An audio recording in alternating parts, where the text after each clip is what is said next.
Hello, everyone, and welcome to today's edition of Horse's Mouth Live. I am so excited to be here with you. My name is Ellen Rogan, and as always, my intention is to bring you great information to help you in every area of your life, especially your business.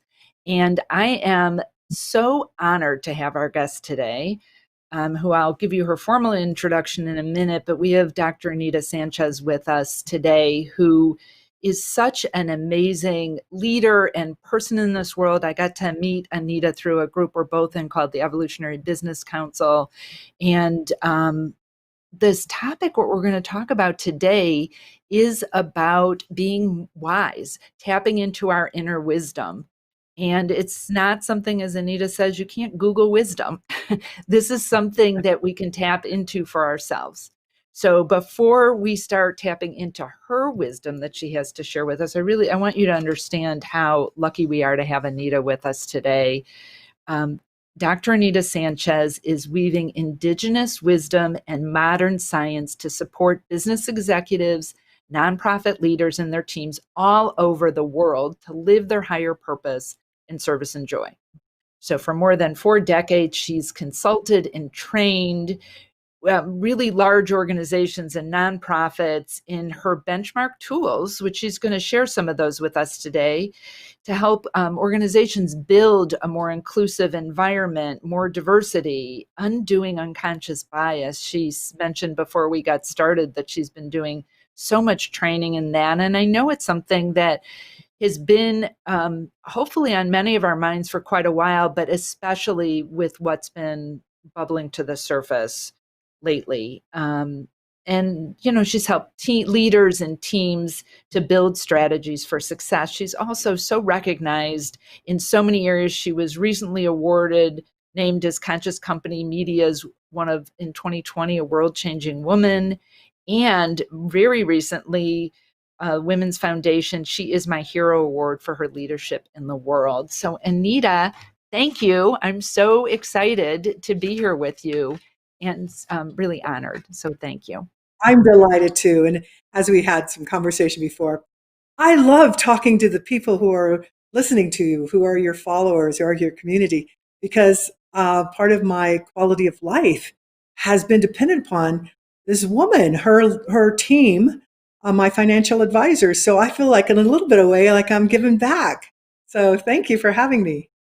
In a big way you are, and you are very welcome. So I want to start with this idea of what does it mean? What does indigenous mean to people? Because I know I've described you that way. She's an indigenous woman, but I don't actually know that I have the clear definition for that. And I'm thinking that some of our listeners might want some explanation on that as well. Yes. Well, indigenous, actually, anthropologically, every human being is indigenous. We are all made up, as science knows, it tells us, we're all made up of elements of the earth and of the stars, and so we're all indigenous. However, when we say indigenous at this time, we're really talking about people, tribes, nations who have continued for millennia passing down that original knowledge, the wisdom about who we are and what we are in the world. So that's when we talk about indigenous wisdom. That's what I weave into bringing to people, is to understand you are so much more than your role and all these other things, your circumstances in life. Those are all wonderful, and I'm very appreciative of mine. But to understand what is coming from the inside, what is your true gifts, those are what life itself, I feel like, is calling on. So as an industry that tends to be very in our head, so financial advisors are dealing a lot with analytics and investment processes and details of things. What is your suggestion to move from that intellectual space to more of the wisdom space? And how can people tap into and appreciate that more? Okay. Well, I think there's a number of ways to do that, to tap in. Part of that is just to slow down. And I know that's hard in a time with everything that's going on, that people are, I got to get this from my business in place and this and this and this. The reality, though, is for business to be successful, It's about our relationships. And so we immediately think about, what is our relationship with our clients? Am I able to be present to really hear what they need? So all the analytics and everything else are clearly critical, important. Obviously, that's what they're coming for, that particular service. But how well those are being done and how well you're able to communicate all this is about your relationship with them. And so, but that wisdom, that ability, the skill you develop to do that starts with your own relationship with yourself. Are you listening to yourself? Do you listen to that intuitive part? Not only the linear kind of training that you have about how to use our brain and our mind, which is so critical, but also a feeling sometimes you get just from your guts. Now, wait a minute. I know that I could go into this next report, but there seems to be something else here. Do I need to hear? I'm here. It's that kind of thing that allows people to be successful in business, whether you're a financial planner or whether you're a CEO of a global corporation or whatever the business that you're about. That becomes really critical. So tapping into that, how to be in right relationship with yourself, other people. And for me, being Indigenous, I'm also, and the concern for the earth itself and that relationship with the earth. How are we going to be sustainable? Because we know, as they used to say, the motto a lot is, you can't make a profit on a dead earth. So this earth that we all share is important to keep it healthy and alive. So our relationships with people and others. I love that. And we'll come back to that very important point is in terms of being aware of that gut wisdom. We're in the middle of a 5-day financial advisor mindfulness challenge that I'm leading with Horse's Mouth. But so is that the way to get quiet, is through mindfulness or meditation? Or what would you, because I just know when I'm super busy, it's hard to hear that inner wisdom because I'm always on to what's the next thing I have to do. So what are some suggestions to listen more deeply to that wisdom? Yeah. Well, I find that the most successful people, and we see it in the research too, are people who have a practice. And fundamental to that practice is getting quiet and just listening. So, and it doesn't have to be, oh, I have to have 45 minutes and meditate, or I have to go, on this long run or whatever. It can be short moments throughout the day where you just even take 1 or 2 minutes and you just slow down enough to take a deep breath and just focus on your breathing, focusing what is happening on your body, what you're feeling, what you're thinking. And I know when you say, financial people are very much about the brain, but what we know about the brain now is that it is going to just keep cycling, and that in order for us to not go into flight, fight, freeze, into more of a primitive mind because we're racing, we're thinking about survival and stuff, that what happens is it takes the glucose away from the prefrontal cortex, where that's where you get to make your decision making. That's where you do the relationship building. That's what we need to be really effective in our businesses.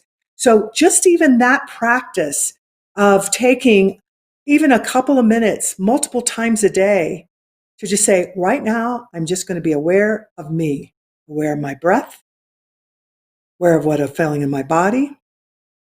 And then what you'll find, that I find with working with business people, is that they end up taking that practice and more into different settings. When they're in the middle of rushing on something, they'll go, wait a minute, let me just get quiet and see, is this really what is mine to do right now?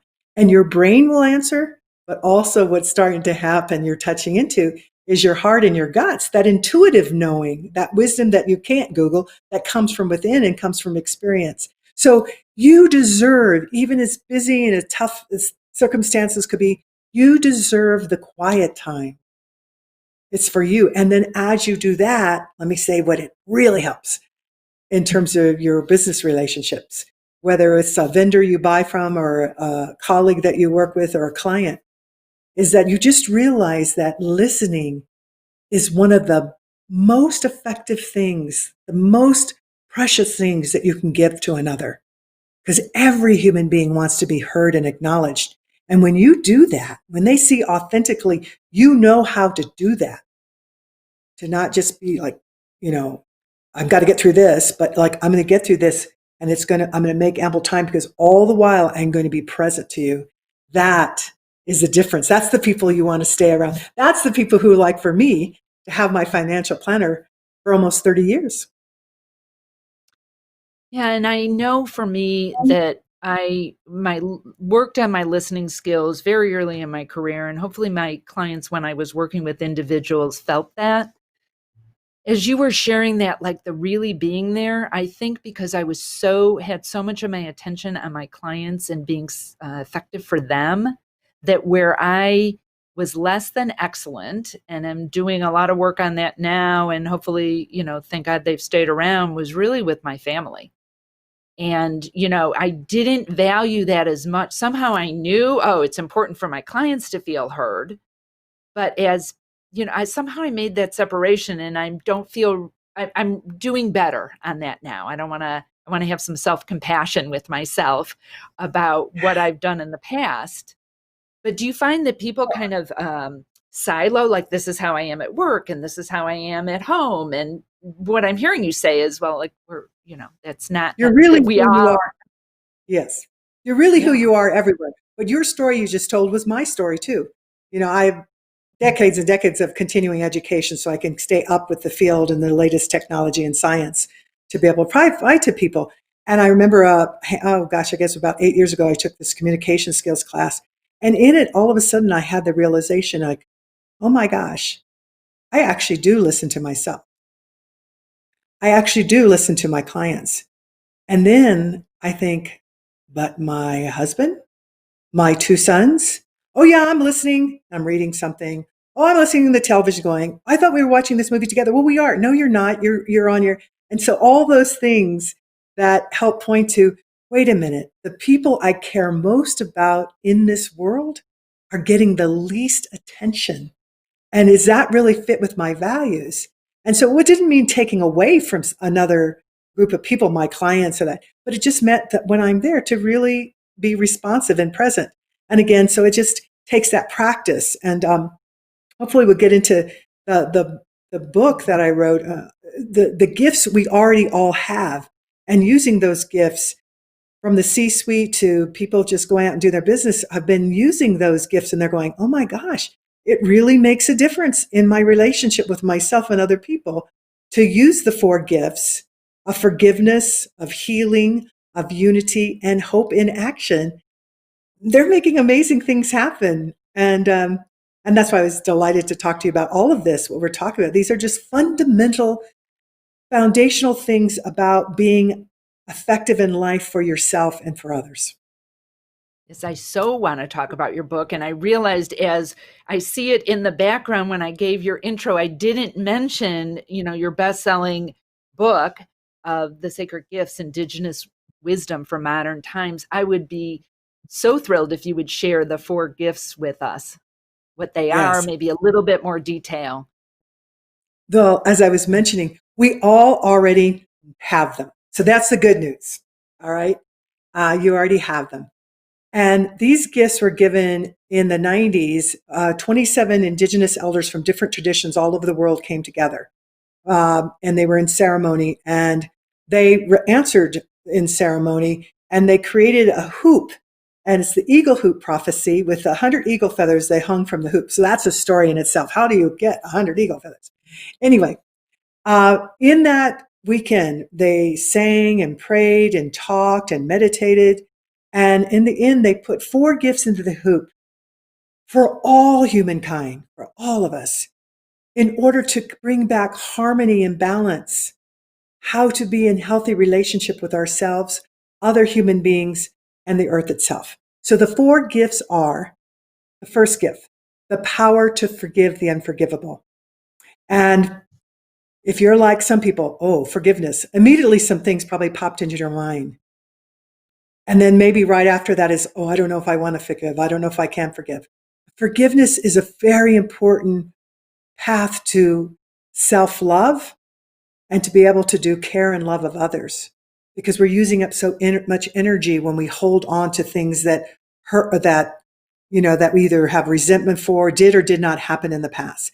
It doesn't mean forgetting it. It doesn't mean not seeking justice. It doesn't mean that you don't create new systems and structures to make sure that kind of pain and hurt doesn't happen again.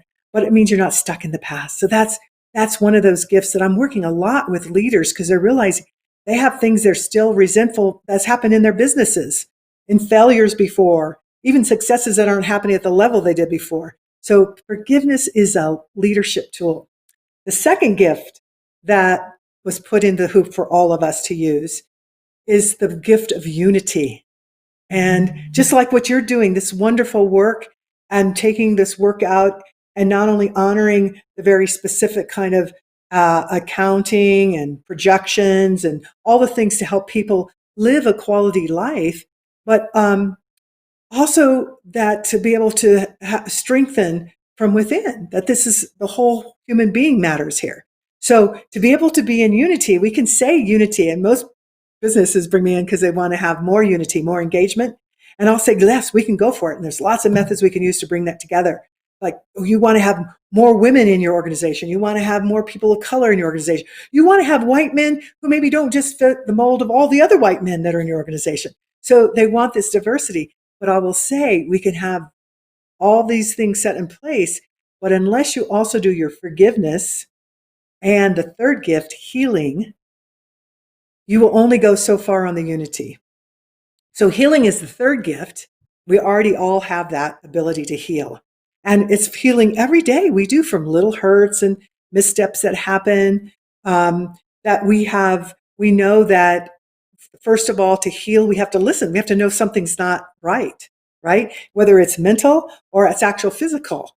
And so we don't want to wait too long on either of those, because that can cause even greater harm. So, like, listening to ourselves, gathering people who are supportive to us so that we can hear that information and feedback if there's something we need to do.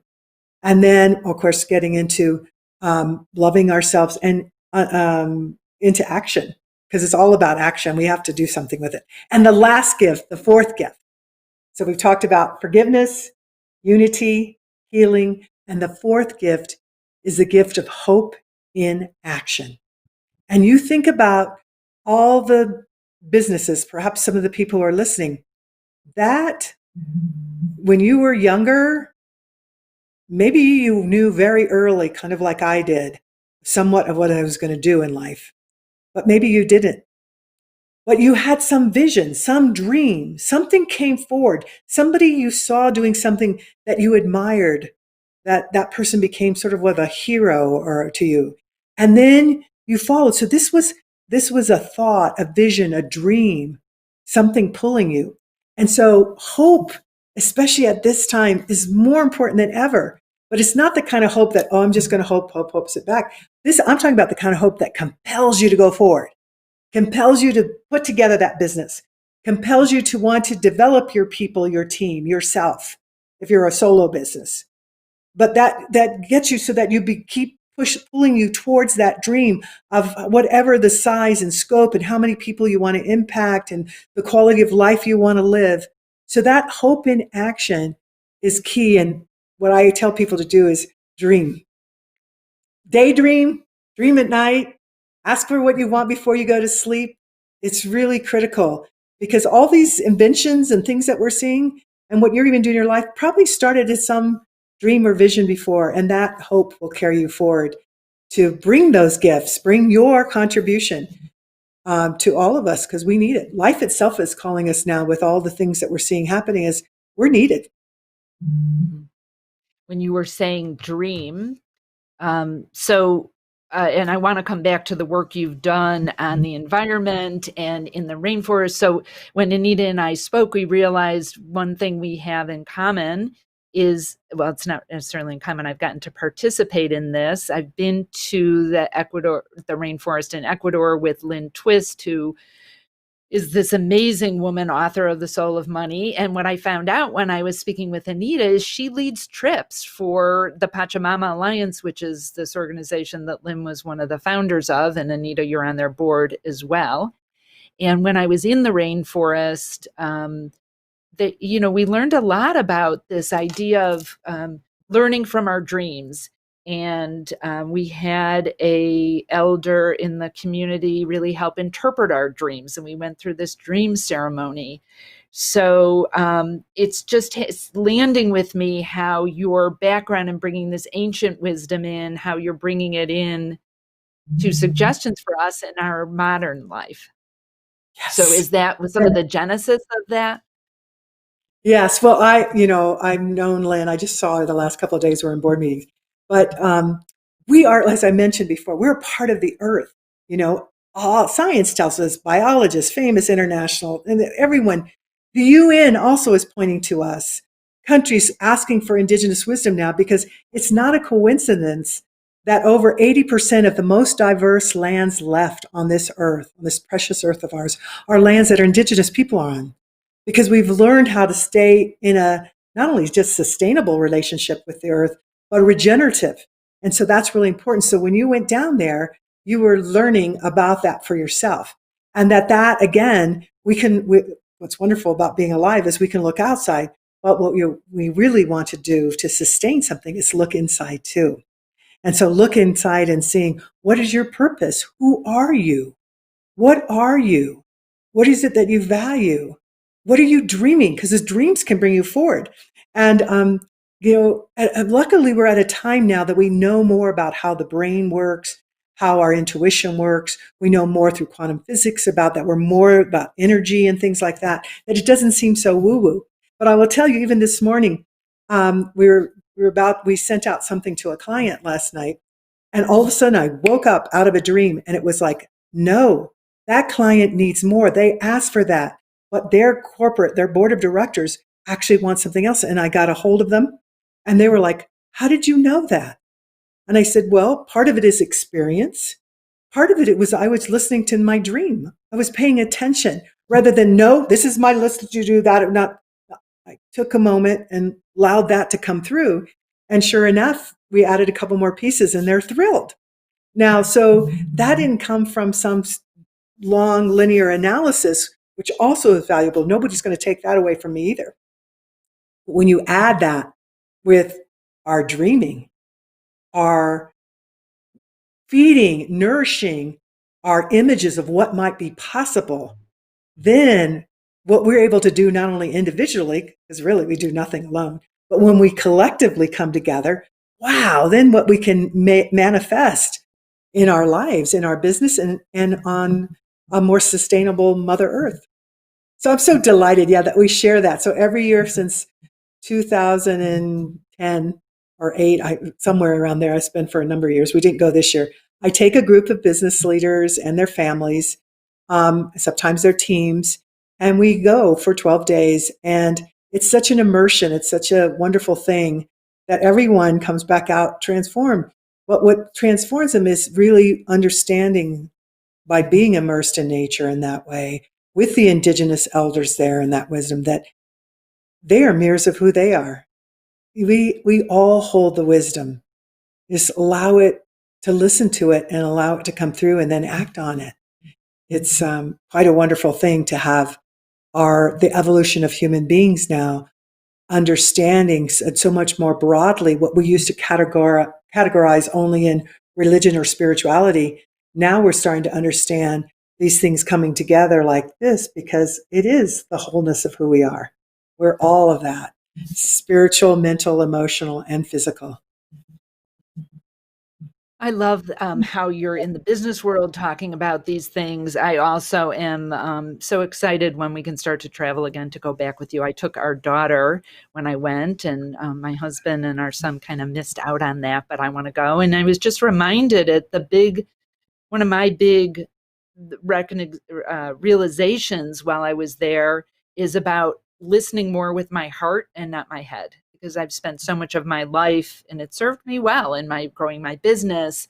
And ever since I started doing that, all of a sudden my intuition and my clarity on who to call and what the next thing to do and how to really serve people has skyrocketed. And it was really, as I believe, That's I so think I good. probably always had it, but really kind of You did. uncovered while I was there. Yeah. Like, with being a great financial planner, every year you get better. It takes practice, right? So you have this gift, but now you're using it. And what we know from science, I'm always adding in science, and I especially do that because I work with a lot of engineers and financial types and those in different corporations, is that so they don't get scared away. Like, this seems like, what do you mean, Ellen? You're through your heart, that you're listening through your heart. But what we know from science, for example, is that we know in a 14-foot radius that we're impacting. I hook up sometimes people into these little machines, and we're able to track the heart rate variability. And so if we are there, and if we begin to start listening from our heart, start really paying attention from there rather than our mind, what comes through is calm. There's a different kind of energy that happens. Anxiety, all those kinds of things, harriedness and stuff start to drop away. And you can see not only my heart rate variability, but I start impacting those around me 14 feet. So we can come in with anxiety and all that, everything, and you need to be true to your emotions. So you have to name what you have, and then you can redirect it. And when we do that, we're impacting the people around us, and we're able to bring more of our ability to be reflective and thinking and intuitive, bringing all that together. So I love that you said that you listen from your heart. So some of the things I teach leaders is to listen with the softest part of your ears and an expanding heart. Mm. And I don't think I really need to explain that. If you just, for those of you watching and listening, just think about that. Like, okay, I'm going to listen right now to this person, to myself, with the softest part of my ears and the expanding heart. And then you'll get to where Ellen has been practicing and doing for some time now, since the rainforest. So I want to ask you a question, which is probably not a fair question to ask you when we only have a few minutes left, and it should have been it can't a whole nother show. But there is appropriately, and there has been attention in the financial services industry of wanting to have a more diverse either team. There's, I think 85% of advisors are still men, most of them white men, and that's nothing wrong with that. And we don't necessarily look like the rest of the world or our clients. And so if there was some ways you can point us in to be more inclusive or have more diversity, and I'm laughing at like this is a question. Can you give me like a one sentence answer to that question? It's kind of ridiculous. I will give you. Can I have a minute? Yes, you can have more than a minute for sure. Okay, just 1 or 2 minutes. There's 2 things that I want to offer you. One, because some of it you can get just online free if you want, but is to look at undoing unconscious bias. And that's not because, oh my gosh, it's trying to say I'm bad, I'm doing it. The reality is we have 11 million bits of information every second. We're only aware of 40 or 50 bits. So we're talking about all of us. So what's key is when we're conscious of things that we do, we can choose to change it. When it's happening at an unconscious level, so our desire to just be comfortable and be only with people who look or went to the same school or something that's similar to us, then we look for this confirmation bias all the time. Well, that's sort of wonderful. However, we're limiting our lives. We're limiting a lot of skill that could come in. So I would say engage in some unconscious bias training. And it's just very powerful. It's one that I'm in big demand for. Lots of places are asking for that, whether they're small entrepreneurial or big, large corporations. The other thing that I want to gift to you all is that, and that you'll provide them with a link in that, is that I often start people like, where do I begin to be more inclusive? Like, how do I do that? Well, always first and foremost is build relationships with a real person who's of a different race, a different gender, different physical ability, different class, whatever it is. And so there's places you can do that in schools and churches, community organization, whatever it is. But there is this matrix that I developed and I give freely to people. And it's called the Strategic Matrix for Diversity and Inclusion Initiatives. And so if you just download that and answer some of the questions of whether you're a solopreneur or whether you have a team or you're more large, it'll help to begin to guide you strategically, like, what is it that I'm really wanting to have happen? Do I have my structure in place? Am I falling aligned with my values? And then you start bringing people into a space where you're able to really not only invite them in, whether they're clients or your employees, but you're able to include their gifts because there isn't anything consciously or unconsciously that's preventing you from doing that. And so with these growing populations, and we're talking about the kinds of funds that looking at Latinos, Native Americans, even, and African Americans, on and on, Asian, that these are huge markets that we're missing out on if there could be some kind of unconscious bias there. So I'm not talking about people of malintent. I'm not talking about that. I'm just talking about just by virtue of living and different things of being acquainted with and not acquainted with that can infect you. So please use that, the strategic matrix for diversity and inclusion initiatives. And I think it'll help you. And then if you need more help, you'll be at a site that you can find more information about me and others who could be of support to you. So beautiful. And just want to again encourage all of you to get Anita's book, The Four Sacred Gifts. It's such a beautiful merging of ancient wisdom and practical advice for how we can all incorporate this in our lives, in our businesses, in our personal lives. And I have been part of trainings that Anita has led. She is masterful. She's masterful in engaging people. So for any of you out there that are with companies that bring in speakers and you're looking at how to have a more diverse team or how to have more inclusion or getting rid of unconscious bias, or you just want this kind of discussion we've had, please search out Anita. She's so amazing, such a beautiful human, and really will give a different take than I think is being typically given out there, which it's all good. Like that we're having these conversations, it's perfect. But please reach out to Anita. She's fabulous. And I want to truly thank you for your time today. And again, I'm so grateful to be able to spend time with you here. And I'm anxious for the time I can get on a plane and go back into the Amazon with you. That would be so fun. Me too. I would welcome that. And thank you for not only a great interview and being of service to all your people, but also for treating me with such dignity. I really appreciate that. Thank you. And thank you for each of you out there watching or listening to this. I'm so grateful to have you be part of this Horse's Mouth community, and thrilled to have you here. Some of you may know this. If not, if this kind of conversation has been interesting to you, which I know it has, that you might be interested in the Extraordinary Advisor Masterclass. And part of the way to find out about that is to go to horsesmouth.com/superpower, where you'll have access to a webinar that I did on finding your superpower and your unique edge. And there's a button on there that you can find out more about the Extraordinary Advisor Masterclass. It's starting at the beginning of November. And I'm so excited to be sharing a lot of the types of things that we talked with Anita about today. So we're going to be talking about how to listen more deeply to your clients, how to set goals in a more visionary way, and would love to have you be part of that. And to check out more and see if this makes sense, go ahead and watch that Superpower webinar. It was super helpful for people to help identify what's up for them and how they find their unique edge, and also to learn more about the masterclass. So I am so thankful for you being here, as I said.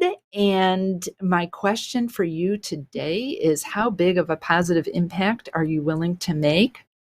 Remember, be great and create great every single day.